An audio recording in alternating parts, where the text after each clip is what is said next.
Praktikum Biokimia 2 yang beranggotakan saya Azhara Ramadhani Putri dengan ujung NIM 059. Saya Anissa dengan ujung NIM 011. Saya Yuni Kurniawati dengan ujung NIM 14. Saya Nasa Nabila dengan ujung NIM 020. Pada video kali ini kami akan membahas mengenai pembuatan virgin coconut oil dengan enzim papain dan bromelin. Selamat menyaksikan. Tujuan, mahasiswa mampu bertanggung jawab mengelola, mendesain, melaksanakan, dan melaporkan eksperimen pembuatan virgin coconut oil atau VCO. Teori percobaan, kelapa merupakan tanaman tropis serbaguna yang menghasilkan virgin coconut oil berkualitas melalui proses tanpa pemanasan tinggi, sehingga kandungan asam lemak dan aktivitas biologisnya tetap terjaga. Pembuatan VCO dapat dilakukan secara enzimatis menggunakan enzim proteolitik, bromelin, dan papain yang menghidrolisis protein emulsi santan.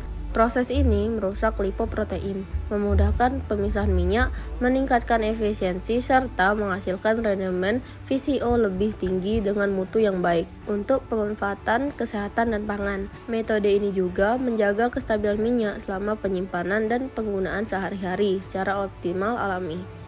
Adapun alat yang kami gunakan dan juga bahan-bahan yang kami gunakan. Prosedur percobaan.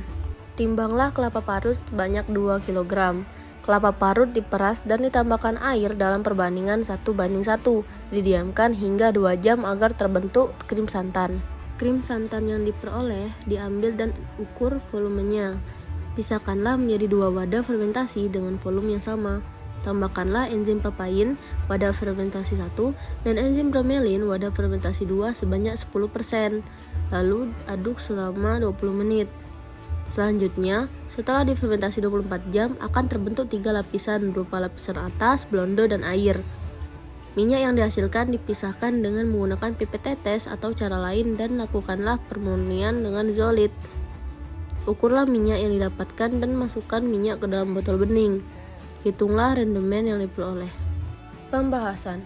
Berdasarkan pengamatan, enzim papain lebih efektif daripada bromelin dalam memecah emulsi santan, menghasilkan pemisahan fase yang jelas, lapisan minyak yang lebih tebal, dan endapan protein kompak.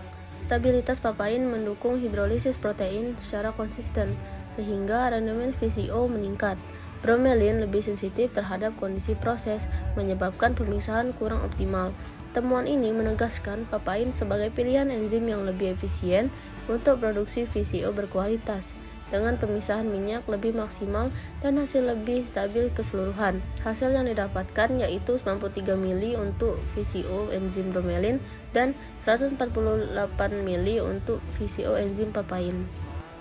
Kesimpulan, enzim papain menghasilkan volume VCO yang lebih besar dibandingkan enzim bromelin dari volume awal santan yang sama. Penggunaan enzim bromelin mampu menyebabkan pemisahan santan menjadi 3 fase, namun prosesnya berlangsung lebih lambat. Batas antar fase kurang tegas dan endapan protein yang terbentuk relatif lunak. 3. Enzim papain menunjukkan efektivitas yang lebih tinggi, ditandai dengan terbentuknya lapisan minyak yang lebih tebal, jernih, batas antar lapisan yang jelas, serta endapan protein yang lebih padat. 4.